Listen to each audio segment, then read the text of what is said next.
मित्रों, मैं हूँ विनोदाना। स्वागत है आपका यथार्थ की खोज के 12वें भाग में। दोस्तों, हमने पीछे 11 भागों में ये समझ लिया है कि हम लोगों को जप करना है, साकार साधना की थोड़ी सी पहल करनी है और ध्यान करना है। ये 3 बातें हो गई हैं। जप बहुत ही ज़रूरी है। जप की संख्या जितनी अधिक होगी उतनी ही जल्दी सफलता प्राप्त होगी। तो हम जप में लगे रहें। उम्मीद करता हूँ आप लोग जप में लगे रहे होंगे और करते होंगे, और उसकी अनुभूति भी आपको मिल रहे होंगे, अनुभव भी मिल रहे होंगे। कुछ ना कुछ आप अपने अनुभव को शेयर कीजिए कमेंट बॉक्स में लिखकर कि आपको कैसे अनुभव हो रहे हैं, और उसमें कुछ अगर विचार लेना है, कोई परामर्श लेना है, वो भी आप कमेंट बॉक्स में लिखिए। मित्रों, आज के वीडियो में हम लोग जानेंगे चक्रों के बारे में। कुंडली में कितने चक्र होते हैं और कुंडली का क्या महत्व है, कुंडलिनी शक्ति क्या है, और उसके चक्रों को कैसे जागृत किया जाए, वो इसके बाद वाले भाग में जानेंगे। आज के इसमें हम लोग जानेंगे कि चक्रों का महत्व क्या है और कितने चक्र हैं। तो आगे बढ़ने से पहले एक निवेदन करना चाहूँगा आपसे कि आप वीडियो आपको अगर ये सीरीज़ अच्छी लग रही हो तो इसको लाइक शेयर कीजिए, जिससे हमारा उत्साह बढ़े और हम आपके लिए और अच्छे ढंग से और अच्छी प्रकार से वीडियो बना के लेके आते रहें। तो चलिए चलते आगे। मित्रों, यह जो सीरीज चल रहा है यथार्थ की खोज, इसमें बहुत सारी बातें जो बताई जा रही है, जो आपके लाइफ के लिए या हर किसी के, हर इंसान के लाइफ के लिए बहुत ही महत्वपूर्ण है। जीवन के लिए एक सफल जीवन की दिशा है, और एक आप सफल जीवन, ये सब करने के बाद एक सफल जीवन आप जीवन में सफलता प्राप्त कर सकते हैं और एक कंप्लीट मैन बन सकती है आप। ये सब चीज़ें करने के बाद में एक बहुत पहले प्रचार आता था, मैं जब ध्यान लगाया करता था उस समय एक प्रचार आया करता था रेमंड वॉल में, एक कंप्लीट मैन। तो उस समय भी अगर जब आप ये सब करोगे, ध्यान और ये जप और ये करेंगे, तो आपको खुद ही महसूस होने लगेगा कि now we are a complete man, चाहे now I am a complete man. मतलब आप में पूर्णता आ जाएगी, एकदम फीलिंग होगा कि मैं परिपूर्ण हूँ हर तरह से। आप में इतना आत्मविश्वास और इतनी शक्ति आएगी कि आप कुछ भी, आप देश के सर्वोच्च सत्ता पे बैठ के उसको संभालने की कैपेसिटी आपके अंदर आएगी।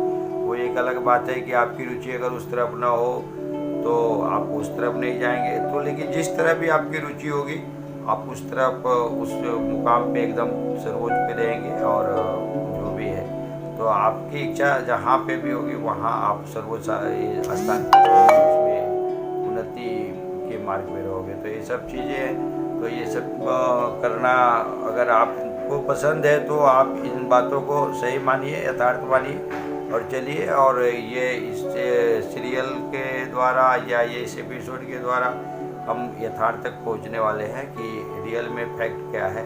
और जब यथार्थ तक पहुंच जाएंगे तो बाकी कुछ जानने की ज़रूरत ही नहीं है। और आप मित्रों, आपने सुना होगा कई राजाओं की कहानियाँ, या कई अभी भी कई जगह पे होते हैं। कुछ मंदिर में ऐसे खजाने रहते हैं जो बहुत सारे तालों के अंदर रहते हैं, तहखानों में रहते हैं। और कई राजा लोग या कई पहले के पुराने जो धनाढ़ लोग हैं वो कुछ खजाने ऐसे छुपा के रख देते हैं जो किसी को मालूम नहीं रहता है, और उनके आने वाले पूर्वज के लिए, वंशज के लिए वो छोड़ जाते हैं। उसकी कुछ गुत्थी या कुछ कीली या की दे के जाते हैं कि भाई ये इसका चाबी है, लेकिन उस तक कोई पहुंच नहीं पाता है। चाबी भले उनके हाथ में होता है, लेकिन उन तक वो पहुंचने के लिए कुछ शर्तें होती है, कुछ नियम होता है। वो करने वाला जो अधिकारी होगा वही वहाँ तक पहुँच पाएगा। मित्रों, ठीक इसी तरह ईश्वर ने हम लोगों को खजाने दिए और उसकी चाबी भी हमारे हाथ में दी है, लेकिन वो खजाने तक पहुँचने के लिए हमें उतना अधिकारी बनना पड़ेगा। लेकिन एक बार उस खजाने तक पहुँच गए तो किसी भी चीज़ की कमी अपने जीवन में या नहीं रह पाएगा, नहीं रह जाएगा। और संसार का कोई भी ऐसा वस्तु नहीं है जो वहाँ पे उस खजाने में ना मिले आपको। हर चीज़ वहाँ से आपको मिल जाएगा। तो मित्रों, उस खजाने का नाम है कुंडलिनी शक्ति। ये जो चक्र है, कुंडलिनी शक्ति जो है, 6 तालों से बंधा हुआ है, मतलब 6 दरवाजे मान लो उसको कि 6 फाटक लगे हुए हैं वहाँ तक पहुँचने के लिए, या 6 ताले लगे हुए उस कुंडली शक्ति नामक खजाने तक पहुँचने के लिए। तो उन 6 तालों को, उन 6 चक्रों को, ये 6 षटचक्र बोला जाता है, उसमें 6 चक्र है। और 7वां चक्र भी है एक, जिसको सहस्त्रदल कमल, उसको भी चक्र भी कुछ लोग मानते हैं, तो उसको अलग मानते हैं, और कुछ लोग उसको भी चक्र में जोड़ लेते हैं, तो ये सब मिला के 7 चक्र पकड़ लेते हैं। तो 6 या 7 दोनों में से जो कोई भी, तो ये 6 चक्रों को जागृत करना पड़ता है, या इनके 6 तालों को खोलना पड़ता है आपको कुंडली शक्ति तक पहुंचने के लिए। और एक बार कुंडली शक्ति तक पहुंच गए तो सारा खजाना आपका, और आप मालामाल, और आप एक पूर्ण पुरुष। एक लालच के बस में पड़ के कुछ लोग, कुछ तांत्रिक लोग और कुछ बहुत सारे ये लोग उस चक्रों को जबरदस्ती जागृत करने की कोशिश करते हैं तंत्र के बल पे, जो असंभव होता है, क्योंकि वो जो शक्ति है दिव्य शक्ति होती है और ईश्वर का चीज़ है। वहाँ पे आप कुछ भी मन में कपट रख के और किसी अनिष्ट की भावना से या कुछ और की भावना से, गलत भावना से अगर आप उस चक्रों को जागृत करने की कोशिश करें, कुंडली को जागृत करने की, तो कदापि नहीं हो सकता। आप जीवन भर कितना रगड़ते रह जाओ, तपस्या करते रह जाओ, कितनी भी साधना कर लो, कुछ नहीं होगा। इस चक्रों को जागृत करने के लिए आप भले थोड़ी सी साधना करो, थोड़ा ही मंत्र जप करो, लेकिन आपके आत्मा की शुद्धि होना बहुत जरूरी है। मतलब आपके भाव का, आपके चिंतन का, आपके मनन का शुद्धि होना जरूरी है। क्योंकि वो जो ताले के कुछ नियम ही ऐसे हैं, इनके कुछ रूल्स ही ऐसे हैं कि जो इस तरह का आदमी होगा वही वहाँ तक पहुँच पाएगा। अन्यथा जिसमें कुछ गड़बड़ी रहेगी, जिसके विचारों में कुछ गड़बड़ी रहेगी, जिसका लक्ष्य गड़बड़ रहेगा, वो आदमी वहाँ तक पहुँच ही नहीं सकता, चाहे कुछ भी हो जाए। वो उसके लिए वो कुछ भी उल्टा सीधा कुछ भी कर ले। तो उसके लिए अपने मन को, अपने आत्मा को शुद्ध सात्विक बनाना होगा, और इसीलिए 6 ताले दिए गए हैं कि ये 6 चक्रों को तोड़ना है। तो 6 चक्रों का जागृत करना है, उनका वेदन करना है, ये 6 तालों को तोड़ना है। तो उसके ये जो चक्र के निशान है, आपको देखिए इसमें फोटो, तो ये चक्रों को वेदना है। उसमें सबसे पहले हम लोगों ने जैसे पिछले में बात किया था कि यहाँ पे गुरु मंत्र में इसको आज्ञा चक्र बोलते हैं, वहाँ पे आप ध्यान लगाइए, और ध्यान लगाते होंगे आप लोग, हमको उम्मीद है कि यहाँ पे से ध्यान हम लोग स्टार्ट करते हैं, और वो नीचे यहाँ तक पूरे ये ध्यान धीरे धीरे कुंडली तक जाता है। अंदर पिंगला, सुषुम्ना, ये 3 नाड़ियाँ जो सूक्ष्म नाड़ियाँ हैं, वैज्ञानिक दृष्टिकोण से तो ये जो नाड़ियाँ हैं बड़ी बड़ी वो तो है ही, उसके अलावा वो 3 सूक्ष्म रूप से वो नाड़ियाँ हैं जो बिजली प्रवाह का द्योतक है, मतलब उसका प्रवाह नालिका है, जहाँ से आपके शरीर को ऊर्जा मिलती है, ऊर्जा शक्ति, जिसको पावर हाउस भी बोल सकते हैं, वहाँ ऐसी सब ऊर्जा सबको मिलती है। तो वो जो तीनों नाड़ियाँ और ये जो चक्रों से ऊपर से ध्यान लगाते लगाते आप नीचे जाते हैं, जैसे कि मैंने बताया था कि आप नीचे जाइए, विचार कहाँ से उठते हैं, विचार आपके कुंडली शक्ति से उठते हैं। तो आप विचार को ढूंढने जाएंगे तो कुंडली तक पहुँचेंगे, लेकिन वहाँ जागृत होना इतना आसान बात नहीं। कुंडली तक पहुँचना धीरे धीरे पहुँचना होगा वहाँ पे। तो मित्रों, आप आज्ञा चक्र में, त्रिकुटी में आप जो ध्यान लगाते हैं, वहाँ पे ध्यान को परिपक्व होने दें, मतलब उसको पूरी तरह से पकने दें, मतलब बहुत दिनों तक ध्यान लगाए, वहाँ ही पे ध्यान रखें। जब तक एक, जैसे 7 ताले हैं या 7 दरवाजा है, तो पहला दरवाजा खुलेगा तो ही आप अगले दरवाजे पे जा पाओगे।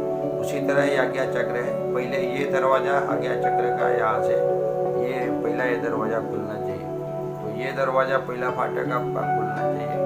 तो अभी वहाँ पे ध्यान आप जब तक लगाना है वहीं पे ध्यान, तब तक कि वो परिपक्व ना हो जाए। परिपक्व होने के लक्षण क्या है? जब यहाँ पे ध्यान आपका लगने लगेगा और ध्यान की परिपक्वता होने लगेगी, तो आप थोड़ी सी साधना करोगे, तुरंत वहाँ पे वो ज्योति बिंदु उस आज्ञा चक्र में लगाओगे तो वो चक्र का रंग आपको दिखने लगेगा। और यहाँ पे ये त्रिकुटी में यहाँ पे खाज होगा, यहाँ पे स्फुरना होगी, मतलब ऐसा गुदगुदाहट जैसा कभी कभी होगा, गुदगुदाहट जैसा कभी कभी होगा कि कभी ऐसा स्फुरना हो रही है थोड़ी देर, इसके मतलब वो चक्र जागृत हो रहे हैं। तो आप वो एक एक चक्र में ध्यान लगाइए, और पहले एक चक्र को आज्ञा चक्र वहाँ परिपक्व हो जाएगा तो ही आपका ध्यान स्वतः ही आगे की तरफ बढ़ जाएगा। तो आप कुछ भी ज़बरदस्ती ना करें, जो भी घट रहा है उसे घटने दीजिए, केवल आप साक्षी मात्र बनिए और आप आपका थोड़ा सा ध्यान रखिए, नॉलेज रखिए। मुझे तो कुछ भी इन सब चीज़ों का नॉलेज ही नहीं था, कभी मैं न वो जाना था न पढ़ा था कि ये चक्र क्या होते हैं, ये कुंडली क्या होती है।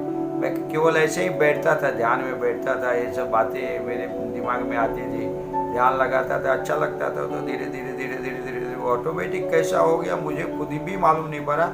इसलिए मैं बोलता हूँ कि गायत्री मंत्र का भरपूर जप कीजिए, जितना हो सके मैक्सिमम जप कीजिए, मानसिक जप मैक्सिमम कीजिए, जितना ही जपात सिद्धि सभी धर्म के सभी ज्ञाताओं ने, सभी लोगों ने बोला कि जप से ही सिद्धि होती है। अब जितना ज़्यादा जप कर लोगे उतनी ज़्यादा आप जल्दी से सिद्धि प्राप्त कर लोगे। तो आप जप ज़्यादा रखिए, भावना अपने शुद्ध रखिए, भाव आपके शुद्ध रहने चाहिए, तो आप धीरे धीरे ये सब चीज़। तो मित्रों, ये वीडियो बहुत लंबी हो जाएगी, आज ये वीडियो में हम लोग इतना ही रहने देते हैं। अब मिलेंगे फिर एक नए वीडियो में और दूसरी जानकारी के साथ अगले चक्र के बारे में लेके, कि अगला चक्र कैसा होना चाहिए और क्या है और उसको कैसे जागृत करना है। तो आज विदा लेता हूँ मैं आपसे, अब मिलेंगे फिर एक नई वीडियो में। केवल एक निवेदन करना चाहूँगा आपसे कि आप वीडियो आपको अगर ये सीरीज अच्छी लग रही हो तो इसको लाइक शेयर कीजिए, जिससे हमारा उत्साह बढ़े और हम आपके लिए और अच्छे ढंग से और अच्छे प्रकार से वीडियो बना के लेके आते रहें।